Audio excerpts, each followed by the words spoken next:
21장에서도 이야기한 것처럼 이 천국에 관한 비유는 오늘 본문에 계속되고 있는 것을 볼 수가 있는 것입니다. 그래서 1절에 예수께서 다시 비유로 대답하여 이르셨다. 그렇게 오늘 성경을 시작하고 있는 것입니다.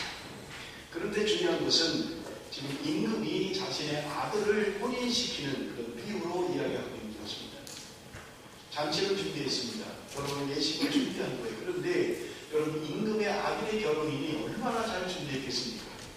오늘 4절에 보니까 내가 옷차를 준비하되 나의 소와 살찐 짐승을 잡고 모든 것을 갖추었다. 성경은 그렇게 이야기하고 있습니다.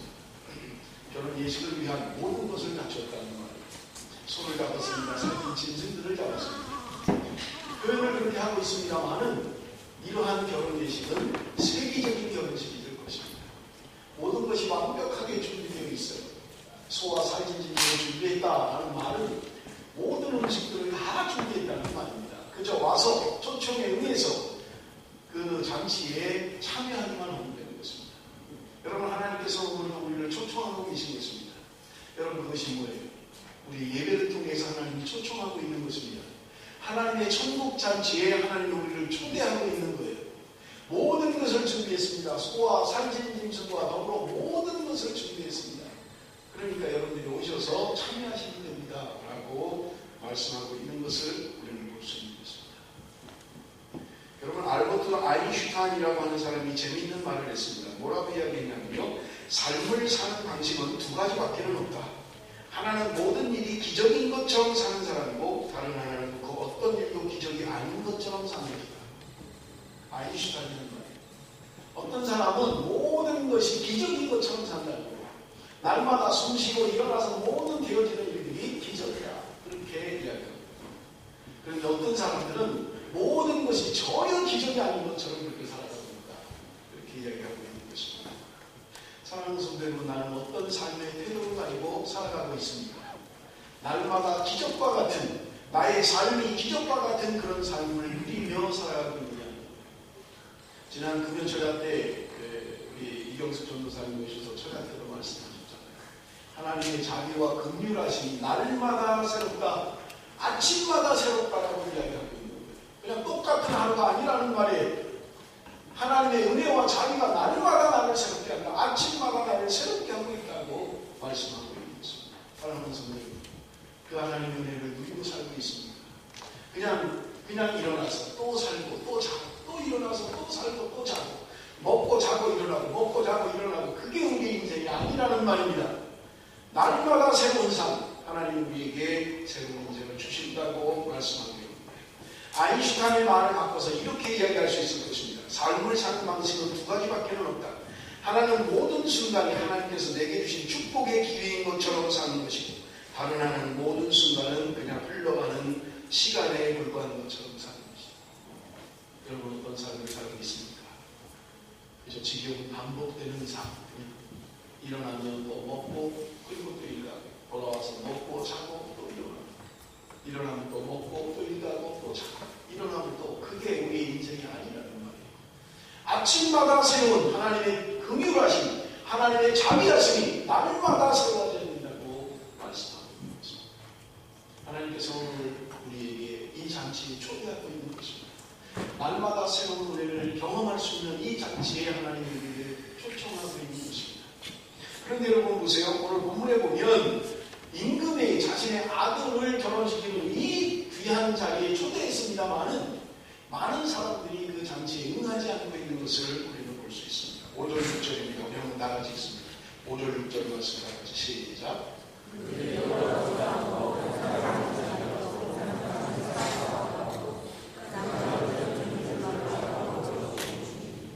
여기 오늘 본문에 보면 그들이 돌아보지도 않았다. 이렇게 이야기합니다. 한 사람은 자기 밭으로 갔고 한 사람은 자기 사업하러 갔다. 그리고 남은 자들은 그 종들을 모욕하고 죽였다. 그렇게 성경은 이야기하고 있는 것입니다. 그런가 하면요. 오늘 본 8절에 보면 청한 사람들은 합당치 않다. 임금이 자기의 잔치를 배설을 했습니다. 자기 아들의 잔치니 얼마나 거창하게 준비를 했겠습니까? 그리고 많은 사람들을 초청을 했어요. 그런데 그들이 그 잔치에 응하지 않았다. 성경은 그렇게 말씀하고 있는 것입니다. 여러분 이해가 되지 않잖아요. 그죠? 그냥 친구의 초대가 아니에요. 내 친구의 아들이 결혼하는 게 아니라는 말이에요. 지금 왕이 자기 아들의 잔치에 나를 초청하는 거예요. 그런데 여러분 그들은 왜 그 왕의 초대에 응하지 않고 있는 것입니까? 무엇 때문에 이 왕의 잔치에 초대하지 않는 거예요? 지난주에 박근혜 대통령이 나라의 이야기를 듣고 하는 그런 무슨 토론회를 하겠다. 그래서 뉴스를 보니까 7시간 동안 밥도 먹지 않고 그렇게 토론을 했다. 이런 이야기가 뉴스에 나온 것 같습니다. 그런데 좀 제가 표현이 좀 안 좋은 게 거기 보면 끝장 토론이었다. 그렇게 표현하더라고요. 이게 표준말인지 아나운서들이 그렇게 사용을 해요. 끝장 토론이었다.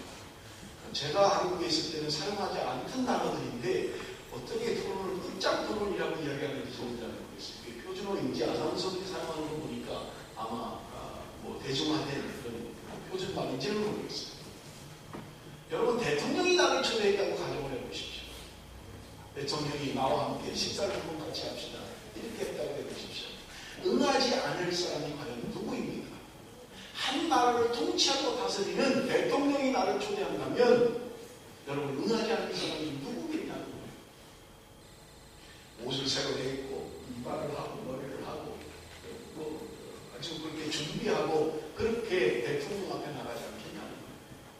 그런데 여러분 지금 천국에 대한 비유로 말씀하시면서 임금이 자신의 아들을 결혼하는 그 자리에 오라 하지 않아도 가야 되는 자리 아닙니까?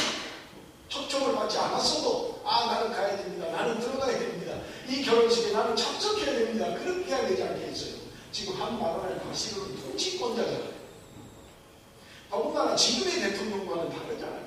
모든 상권을 틀어지고 있는 그저 말 한마디가 법인 루이 14세가 이야기한 것처럼 짐은 곧 법이다. 짐이 곧 국가다 라고 이야기한 것처럼 오라고 하지 않아도 가야 될 형편에 있는 사람들이 지금 왜 왕의 초청을 거절하고 있느냐는 것입니다. 여러분 뭐 때문에 그랬을까요?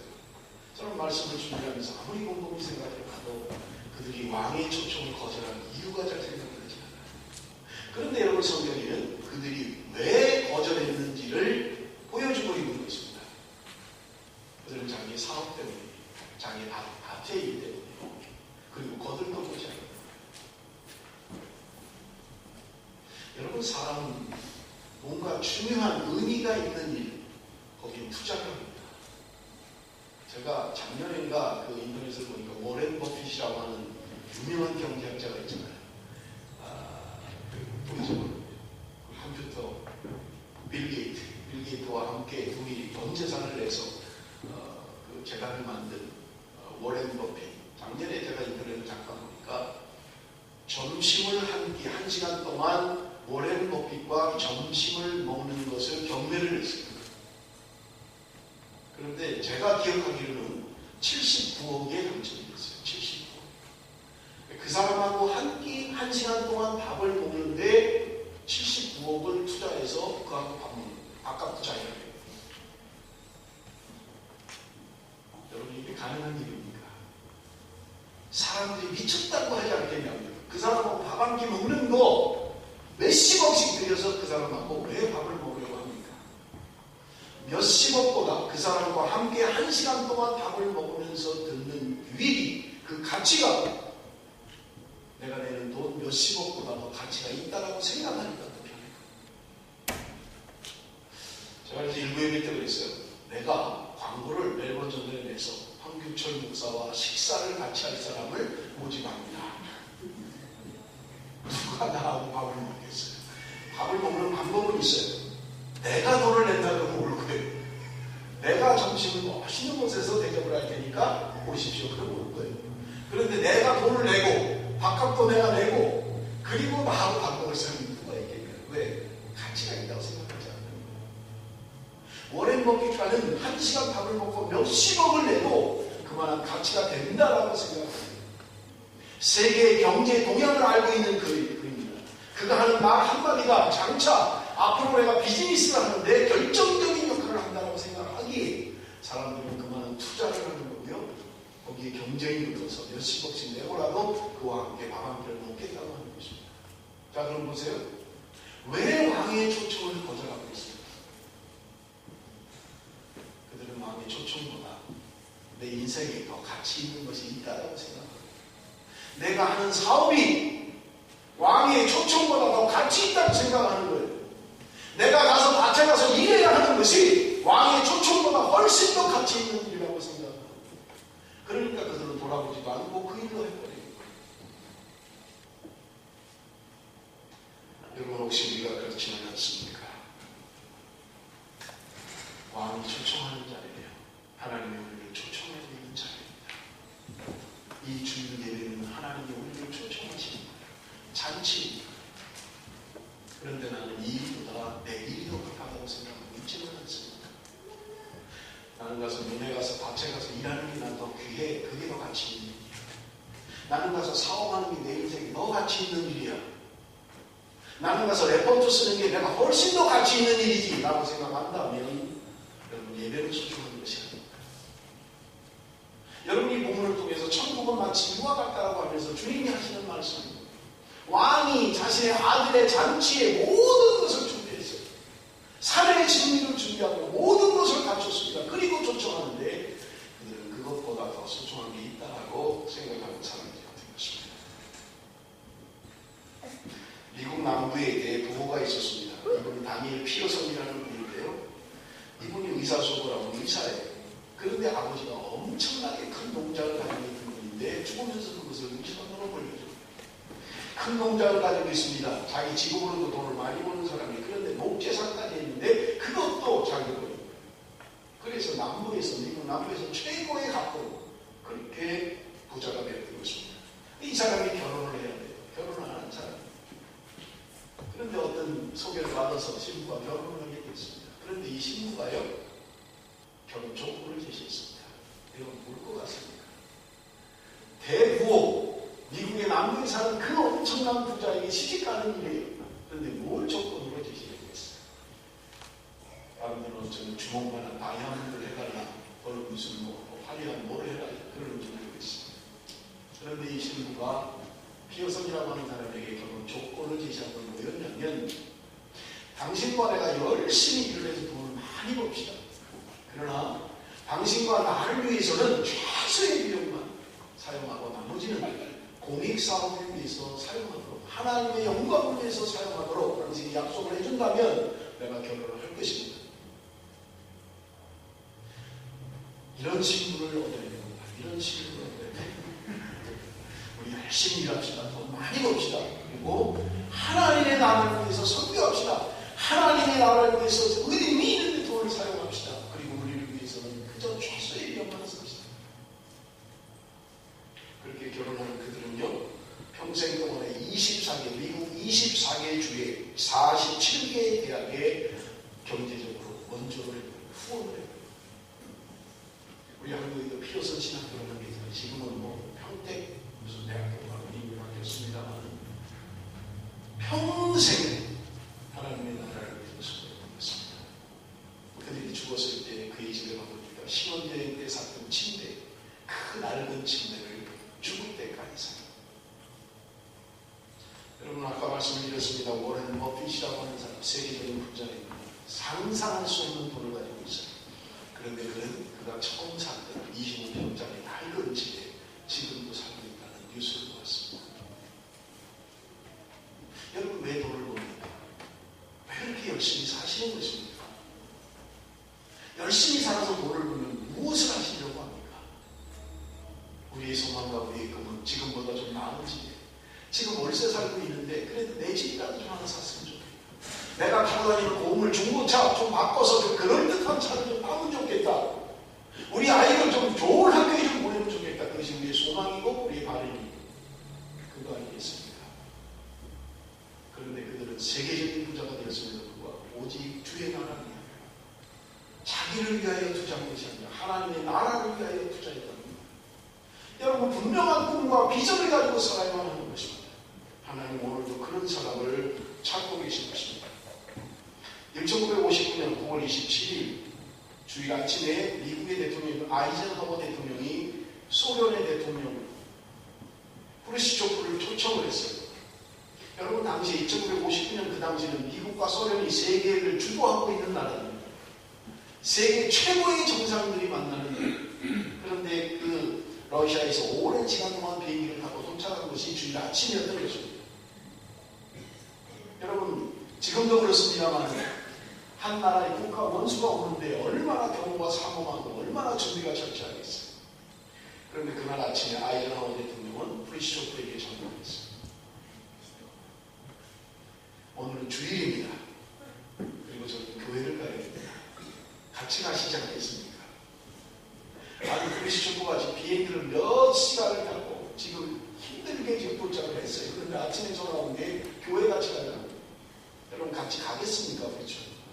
아니 당신이나 가까우시라고 속으로는 점잖게 이야기했지만 이 사람이 지금 나를 불러놓고 약 올리나 교회 가자고 하다니. 그러니까 아이젠하워가 이야기합니다. 그러면 내가 교회를 갔다 와서 당신하고 식사를 하러 가겠습니다. 기다려 주십시오. 그리고 아이젠하워는 예배 드립니다. 예배를 드리고 간 거예요. 지금 프리쇼프를 초대해 놓고 그를 그냥 호텔에 머물러 놓고 자기는 예배 드리러 갔다고. 갔다 와서 아이젠하워가 프리쇼프에게 질문을 합니다. 내가 예배 드리는 1시간 반 동안 당신이 무슨 생각을 했습니까? 그때 프리쇼프가 대답합니다. 내가 이렇게 먼 길을 찾아왔는데 도대체 당신이 교회를 가야 한다고 하나님께 예배해야 된다는 것이 얼마나 소중하길래 나를 그냥 내버려두고 예배에 참석할 수 있는가 그 생각을 했습니다. 그렇게 얘기를 하더랍니다. 사랑하는 성도 여러분, 우리의 삶의 목적, 내 인생의 초점은 어디에 있습니까? 하나님을 기쁘시게 하는 삶, 하나님 마음에 드는 삶, 그것이 하나님 우리에게 원하는 삶이었습니다. 여러분 오늘 본문에 보면 7절에 보니까 임금이 노아의 군대를 보내어 그 살인한 자들을 진멸하고 그 동네를 불살랐다. 어떤 사람들이 그 종을 모욕하고 죽여버린 거예요. 어떤 사람은 그냥 밖으로 가버리고 어떤 사람은 사업하러 가버리고 어떤 사람은 쳐다도 보지 않고 그런데 어떤 사람들은 악한 자들이 그 종을 죽여버린 거예요. 그러니 그 임금이 군대를 보내서 전부 다 그 살인자들을 죽이고 그 마을을 불태워버리지 않겠느냐고 말씀하고 있는 것입니다. 여러분 예수님께서 공생을 시작하시면서 하나님의 나라가 가까이 왔으니 회개하라고 말씀하셨던 것입니다. 여러분 이방인이든 택함받은 사람이든 우리는 회개해야만 하나님의 나라에 들어갈 수 있다고 말씀하고 있는 것입니다. 하나님의 나라, 회개하는 자에게 하나님의 나라가 주어진다고 말씀하고 있는 것입니다. 여러분 그들은 예수님께서 스스로 메시아라고 이야기를 했어요. 하나님의 아들이라고 이야기했습니다. 많은 사람들이 알고 있는 하나님의 나라 그리고 메시아는 지금 자신들이 로마의 식민지로 살고 있는 자신들을 회복시켜 주시고 그리고 그 다윗왕이 가졌던 그 주권을 회복하는 영광된 나라를 생각했던 것입니다. 그래서 예수님의 제자들마저도 예수님께서 하나님의 나라를 이야기할 때 하나님의 나라가 임하면 당신의 나라가 임하면 하나는 오른편에 하나는 왼편에 앉혀주십시오 할 정도로 하나님의 나라가 무엇인지 알지 못했던 것입니다. 그들은 메시아라고 하면 힘과 능력을 가지고 우리 민족을 해방하고 우리의 부를 회복시켜줄 그런 메시아로 생각했던 것입니다. 그런데 예수님을 보십시오. 우리가 지난주에 본문에서 말씀 나눈 것처럼 그 나귀 새끼를 타고 예루살렘으로 입성을 했던 것입니다. 뒤뚱뒤뚱거리며 나귀 새끼를 타고 지금 예루살렘으로 입성합니다. 어느 학자가 이야기하기를 나귀 새끼를 타면 발이 끌린다는 거예요. 너무 작아서. 그래서 발로 걷는 거나 마찬가지예요. 하는 것도 아니고 내 발로 걷는 거나 마찬가지라는 거예요. 얼마나 우습습니까? 만왕의 왕이요 만주의 주라고 하는 그분이 세계 만국을 다스리는 메시아라고 하는 그분이 나귀 새끼를 타고 뒤뚱뒤뚱거리며 올라가고 있습니다. 여러분 따라다니는 사람들을 보십시오. 3분의 2가 어부 출신입니다. 그들을 따라다니고 쫓는 사람들은 세리와 창자들입니다. 당시에 손가락질 받는 사람들이에요. 욕먹는 사람들이었습니다. 누구 하나 좀 대단한 사람이 없어요. 별 볼 일 없는 사람들, 힘없는 사람들, 누구도 쳐다보지 않는 사람들, 누구도 관심조차 갖지 않는 그들이 주님을 따르고 있었던 것입니다. 그러니 여러분 당시의 기득권자들, 정치 지도자들, 종교 지도자들, 당시에 기득권을 가지고 있는 사람들 눈에 도대체 메시아라는 사람이 그렇게 보이지 않았을 거예요. 그들이 기대하는 힘 있는 능력이 있는 나라를 회복하는 그런 지도자. 허가고 도리를 해방시킬 능력 있는 지도자를 원했지. 그저 힘없이 세계와 청년들의 친구가 되어버린 그런 사람을 원치 않았을 것입니다. 그리고 그런 이야기하기를 독사의 자식들이라고 세계관을 외쳤던 것입니다. 회개하라 이 독사의 자식들. 도대체가 들을 수 없는 이야기들이에요. 그러니 누가 그 예수 그리스도를 따를 수 있을까요? 그 종들을 죽여버리고 만 거예요. 세례요한을 죽여버리고 만 거예요. 예수 그리스도를 십자가에 못 박아 죽여버리고 만 거예요. 그래서 오늘 본문이 우리에게 이야기하는 것입니다. 그렇다면 임금이 자기의 군대를 보내어 그들을 죽이고 그들의 마을을 불태워버리지 않겠느냐고 말씀하고 있는 것입니다. 여러분, 오늘 본문 가운데 이야기하는 것이 무엇입니까? 처음 초청했던 사람, 처음 청했던 사람들이 오지 않았던 것입니다. 그때 9절과 10절을 보십시오. 다른 사람들을 초청하고 있는 것입니다. 9절, 10절 다 같이 시작. 내 거리 길에 가서 사람을 만나는 대로 혼인잔치에 청하여 오라. 종들이 길에 나가 악한 자나 선한 자를 만나는 대로 모두 되오니 혼인잔치에 손님들이 가득한지라. 초청했던 사람들이 오지 않았어요. 잔치는 준비가 되어 있는데 모든 것 준비가 되어 있는데 청하는 사람이 오지 않은 거예요. 임금이 이야기합니다. 나가서 누구든지 데려와라.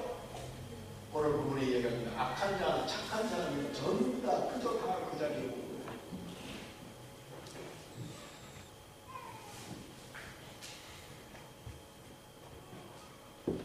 그런데 여러분, 그 잔치에 아무나 초청했던 사람들, 거기에 들어갈 수 있는 사람들은 반드시 예복을 입어야만 되는 사람들이죠. 11절에서 14절에 보니까 임금이 손님들을 보러 들어올세. 거기서 예복을 입지 않은 한 사람을 보고 있는데 친구여 어찌하여 예복을 입지 않고 여기 들어갔느냐. 아니 그가 아무 말도 못하고 임금이 사람들에게 말하되 그 손발을 묶고 바깥 어두운 데에 내던지라. 거기서 슬프며 이를 갈게 되리라 하니라. 청함을 받은 자는 택함을 입은 자는 적으니라. 자, 그냥 사람들이 초청한 사람들이 안 오니까 아무나 데려오라고 했어요. 악한 자나 선한 자나 다 데려오라. 그래서 본인들한테 가득 사람들이 찬 거예요. 그런데 주인이 나와서 보니까, 임금이 나와서 보니까 예복을 입지 않은 사람이에요.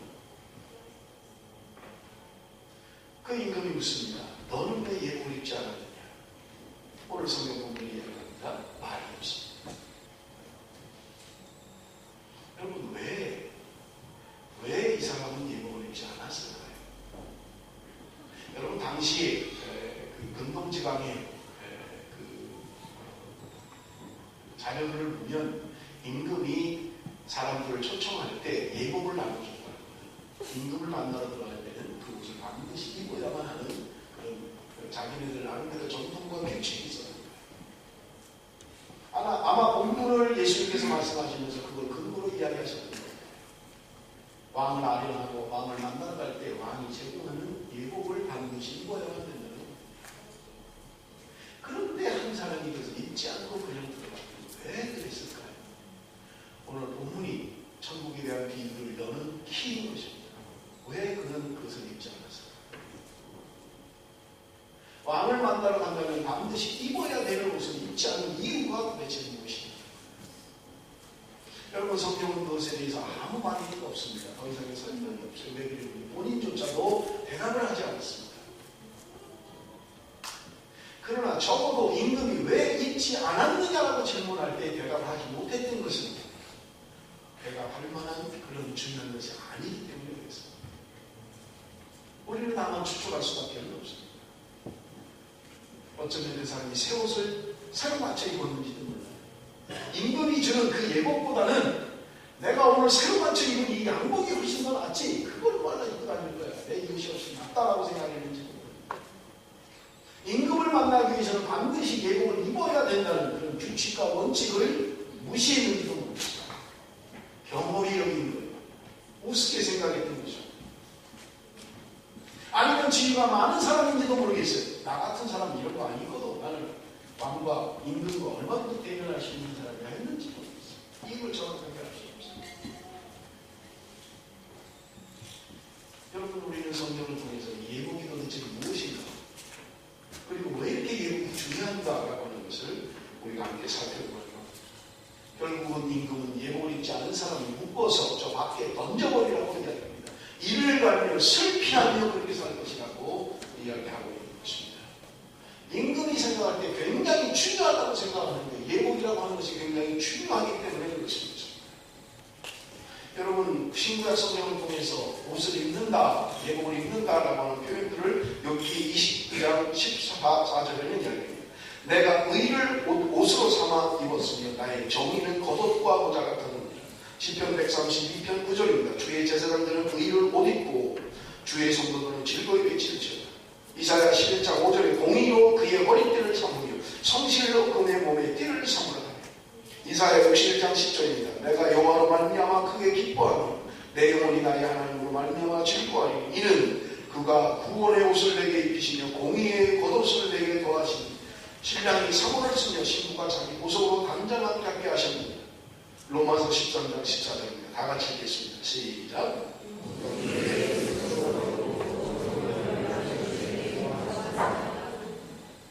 예수 그리스도로 옷 입어라. 여러분, 어떻게 예수 그리스도로 옷을 입습니까? 여기 성경은 이야기합니다. 예수 그리스도로 옷 입고 정욕을 위하여 육신의 일을 도모하지 말라. 도대체 그리스도로 옷 입는다는 게 무슨 의미예요? 갈라디아서 3장 27절입니다. 누구든지 그리스도와 합하기 위하여 세례를 받는 자는 그리스도로 옷 입었느니라. 자, 그리스도로 옷 입는다는 말은 세례 받는 것이다. 성경이 이야기하고 있는 것입니다. 에베소 4장 22절에서 24절 너희는 유혹의 욕심을 따라 썩어가는 구습을 따르는 옛사람을 벗어버리고 오직 너희의 심령이 새롭게 하여 하나님을 따라 의와 진리의 거룩함으로 지으심을 받은 새 사람을 입으라. 옛사람은 벗어버리고 새 사람을 입으라.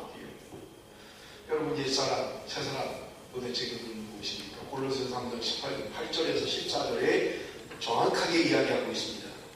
이제는 너희가 이 모든 것을 벗어버리라. 곧 분함과 노여움과 악의와 비방과 너희 입에 부끄러운 말이라. 너희가 서로 거짓말을 하지 말라. 옛사람과 그 행위를 벗어버리고 새 사람을 입었으니 이는 자기를 창조하신 이의 형상을 따라 지식에까지 새롭게 하심을 입은 자니라. 그러므로 너희는 하나님의 택하사 거룩하고 사랑받는 자처럼 긍휼과 자비와 겸손과 온유와 오래 참음을 옷 입고 누가 누구에게 불만이 있거든 서로 용납하여 피차 용서하되 주께서 너희를 용서하신 것 같이 너희도 그리하고 이 모든 것에 사랑을 더하라. 이는 온전하게 되는니라. 여러분, 우리가 벗어버려야 할 옷, 옛사람, 옛 정체 벗어버려야 할 것이 무엇인지, 그리고 새롭게 입어야 할 것이 무엇인지 성경은 우리에게 분명하게 말씀하고 있습니다. 정욕을 위하여 육신을 따라 살지 말라는 거예요. 내 옛사람, 예수 그리스도를 믿기 전에 내가 하나님의 자녀가 되기 이전에 가지고 있는 그런 기질과 내가 가지고 있는 습관들 버려야 된다는 말입니다. 그리고 새 사람으로 새롭게 입어야 된다고 분명하게 말씀하고 있는 것입니다. 그런 가운데 마지막으로 요한계시록 19장 7절에서 8절입니다. 우리 한번 다 같이 읽겠습니다. 다 같이 시작. 우리가 증거하고 그의 기뻐하며 그에게 영광을 돌리세요. 우리는 기하게 입고 그의 아내가 자신을 준비하였습니다. 그에게 빛나고 빛나는 세마포 옷을 입도록 허락하였습니다. 이 세마포 옷은 성도들의 오른 행실이다. 어린 양의 혼인기한이 이르렀다. 신부 대신 주님을 맞이하는 신랑 대신 주님을 맞이하는 신부된 교회, 우리들이 어떻게 해야 되는가를 이야기합니다. 세마포를 입어야 됩니다. 그 세마포는 어떤 세마포입니까? 빛나고 깨끗한 세마포. 성도들의 옳은 행실이 세마포다. 이렇게 이야기합니다. 성도들의 옳은 행실로 세마포를 짜서 입어야 된다는 거예요. 그것은 빛나고 아름다운 깨끗한 세마포라고 성경은 우리에게 말씀하고 있습니다. 사랑하는 성도 여러분, 나는 이런 세마포를 준비하고 있습니다. 주님께서 나에게 입혀주시길 원하는 그 예복이 준비되었느냐 하는 것입니다. 나는 아직도 옛 습관을 따라서, 옛 사람을 따라서 육신의 정욕을 위하여 그렇게 살아가고 있지는 않습니다. 우리의 삶의 목적과 우리의 삶의 뜻이 오직 하나님께 있는 하나님의 나라에 있는, 그래서 주님을 닮아가기를 소망하는 거룩한 열망이 우리 안에 있느냐 하는 것입니다. 나는 그저 아인슈타인이 이야기한 것처럼 그저 매일매일의 삶이 그렇고 그런 삶을 살아가고 있지는 않습니다. 날마다 새로운 삶, 날마다 기적의 삶, 하나님이 함께하는 주의 하나님의 자비하심과 긍휼하심, 날마다 아침마다 새로운 그런 기적과 축복을 맛보며 살아가고 있느냐는 것입니다. 아유, 또 하루가 시작되네. 피곤하고 힘들게 또 일 가야 되네. 그렇게 살아가고 있지는 않느냐는 것입니다. 하나님이 주시는 날마다의 축복이, 우리 안에 새로움이,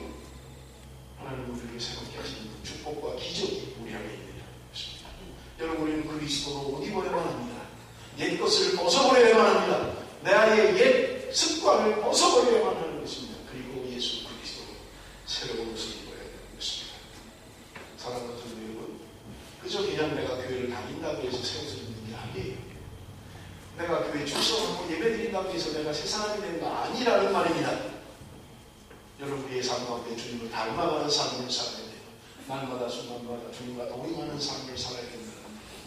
그럴 때 우리는 육신을 위하여 정욕을 위하여 사는 삶이 아니라 주님 나라를 위하여 우리 인생의 목적이 달라질 수 있다고 분명하게 말씀하고 있는 것입니다.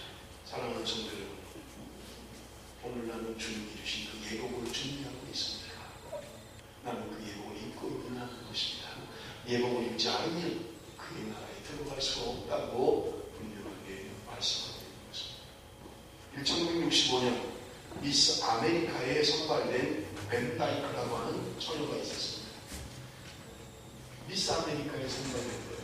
미국의 전체에서 그게 최고로 예쁘고 몸매 좋고 그런 미스 아메리카가 선출된 거예요. 이 아가씨가 왕관을 받으러 나갈 때 뭔가를 들고 나갔어요. 사회자가 사회를 하다 보니까 왕관을 받으러 나오는 이 아가씨가 손에 성경책을 들고 나갑니다. 그러니까 사회자가 이야기합니다. 우스갯말로 지금 최고의 미인이 된 미스 아메리카, 그는 장식품으로 성경을 들고 나갔습니다. 그런데 이 아가씨가 소감을 이야기하면서 이야기합니다. 나는 성경책을 장식품으로 들고 나온 것이 아닙니다. 내가 오늘 이 자리, 최고의 미, 최고의 영광의 이 미스 아메리카보다 더 중요하게 내가 생각하는 것은 바로 여기 들고 나온 이 성경에 있는 복음을 전하는 것이 내 인생의 모든 것보다 가치 있는, 나는 미스 아메리카하고 바꿀 수 없는 복음을 전하는 이 일을 위하여 나는 나온 것입니다. 지난 주말에 우리가 성경 공부를 우리가 함께 묵상했잖아요. 주가 쓰시겠다. 예수님께서 저희들에게 얘기하는 너 마을에 가서 나귀 새끼를 끌고 오너라. 주인이 왜 가져갑니까? 왜 당신이 이걸 가져갑니까? 물으면 주가 쓰시겠다. 그래서 제가 이걸 끌고 왔잖아요. 사랑하는 성도 여러분, 주님께서 지금 나를 사용하는 것입니다. 내가 준비한 건 나를 위하여 준비한 것입니다. 주님께서 사용하는 원하십니다. 내 인생을 위하여 내가 준비한 것입니다. 내 행복을 위해서 준비한 것입니다. 우리의 가정을 위해서 준비한 거예요. 내 나름대로 내가 준비한 것입니다. 내가 나귀 새끼를 키울 때는 이거를 잘 키워서 목마르가 거기서 경제적인 이익을 얻고 내 가족을 위해서 사용하기 위하여 있을 것입니다. 그런데 주님께서 주가 쓰시겠다라고 말씀하고 있는 거예요. 내가 가지고 있는 재능, 내가 공부한 것, 내가 가지고 있는 학위, 내가 공부한 내 기술, 나만이 가지고 있는 노하우, 나를 위해서 준비했던 거예요. 다른 사람에게 알려주지도 않고 그렇게 소중히 간직했던 것들이에요. 그런데 주님께서 이 시간에 말씀하십니다. 내가 좀 써야 됩니다. 너가 준비한 것 좀 나한테 주면 안 되겠느냐라고 말씀하고 있는 것입니다.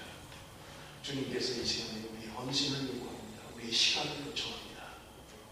우리의 생명도 때로는 요청하시는 것입니다. 지금부터 150년에 시카고의 한 주일학교에 킴볼이라고 하는 선생님이 있었어요. 이분이 목사님이 전도해야 됩니다. 전도입니다. 그런데 10년 동안 한 번도 전도하지 않은 거예요. 그냥 흘려버려요. 그런데 어느 날 설교하는데 마음이 와닿던 거예요. 아이고 내가 10년 동안 전도 한 명도 못했네. 내가 오늘 나가서 전도해야 되겠다. 그리고 길에 나가보니까 웬 불안자 소년 하나가, 나이 어린 소년 하나가 그냥 더러운 거짓처럼 해가지고 불안자처럼 돌아다니는 거예요. 전도를 해야 되겠네. 저 소년은 아닌 것 같은데 그런 마음이 있었지만 그래도 가서 전도합니다. 너 예수 그리스도가 아니? 나와 함께 교회 다니지 않겠니? 그 소년의 소리를 듣고 교회. 여러분 그 소년이 세계를 주도했던, 부흥을 주도했던 D.L. 무디, 미국 부흥의 역사를 주도했던 무디, 영국 사회를 뒤집어 엎었던 D.L. 무디. 여러분 킴벨이라고 하는 사람은 그 어린 소년, 전도하라는 말씀에 순종할 때 그 소년이 세계적인 부흥사가 되었던 것입니다. 구세군의 창설자 윌리엄 부스 대장은 1904년 영국의 국왕 에드워드 7세의 초청을 받았습니다. 당신이 일생 동안 많은 나라를 위해서 수고를 했는데 내가 그 공을 알고 있습니다. 당신이 원하는 것은 무엇이든지 들어주겠습니다. 그러니 당신의 소원을 이야기해 보시고 그때 윌리엄 부스, 구세군 창설자인 윌리엄 부스는 이야기합니다. 임금이시여, 내가 말하는 것은 한 명의 영혼이라도 구원하는 것입니다. 그것이 나의 야망이요 희망입니다. 내가 노동자 급식을 사업으로 하는 것도, 불안화 교육사업을 하는 것도 한 영혼을 얻기 위하여 내가 하는 것입니다. 나에게 소중한 것, 내가 바라는 것, 내 소원 한 영혼입니다. 여러분 주님께서 말씀하십니다. 한 영혼이 온 천원보다 귀하다고 말씀하십니다. 여러분, 우리는 다음 주에 이제 전도하러 가고 있습니다. 전도 축제. 그래서 우리가 전도 축제. 여러분, 내가 10년 동안 20년 동안 예수를 믿어도 한 번도 전도해보지 못했습니까? 누가 합니까? 내가 만나서 어설프게 그렇게 이야기한 한마디가 뒤에 무디를 변화시키고 하나님의 사람으로 수백만을 예수 믿게 했던 하나님의 사람으로 그 사람을 전도한 사람이 킴벨이라고 하는 사람이었어요. 오늘 내가 만나서 복음을 전하는 그 사람이 혹시 누가 합니까? 그 사람을 통해서 하나님이 위대한 일을 하실지. 사랑하는 성도 여러분, 우리는 다음 주에 모두 나갈 것입니다. 어린아이서부터 전노기서부터 노년에까지 우리는 복음을 전하러 갈 것입니다. 여러분이 이에 빠지지 마십시오. 참여하십시오. 축제가 되어야만 합니다. 아이고, 목사님 이상한 거 만들어가지고 참 그냥 예배나 드리고 가면 좋겠는데 아이고 뭘 또 가서 전도하자. 여러분, 우리 교회가 너무 취약한 게 전도예요. 여러분은 가야만 합니다. 한 영혼을 전도하지 못한다 해도 우리는 가야 하고 전해야만 하는 것입니다. 여러분, 우리 김경환 집사님 만든 전도 티슈에 거기에 영어로 사역비가 다 되어 있어요. 그냥 여러분 그냥 어눌하게 하셔도 괜찮아요. 만나는 사람 누구예요? 호주 사람도 괜찮고요. 한국 사람도 괜찮고요. 그냥 전하십시오.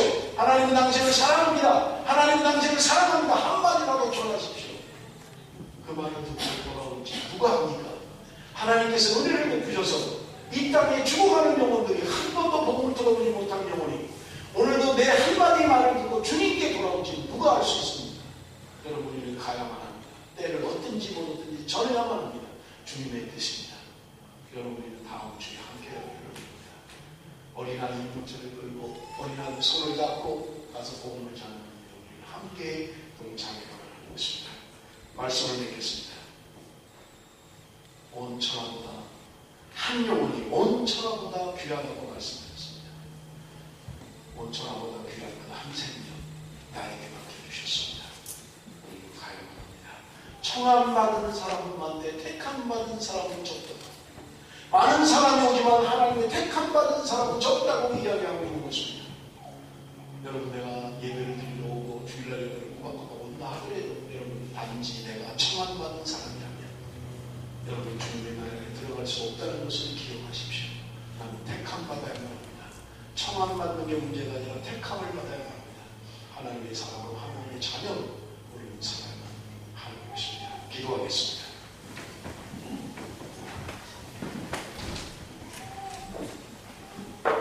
살아계신 아버지 하나님, 육신의 정욕을 위하여 살았습니다. 무엇을 먹을까, 무엇을 마실까, 무엇을 입을까를 위하여 살았습니다. 아버지 하나님, 원하옵니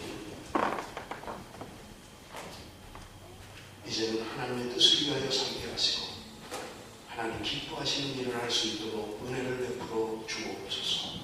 주님이 주시는 그 예복을 입게 하여 주옵소서. 진실로 아버지 하나님, 내 삶이 변화되게 하여 주시고 내 삶의 목적이 달라질 수 있도록 주께서 함께 하여 주옵소서. 예수님의 이름으로 기도합니다.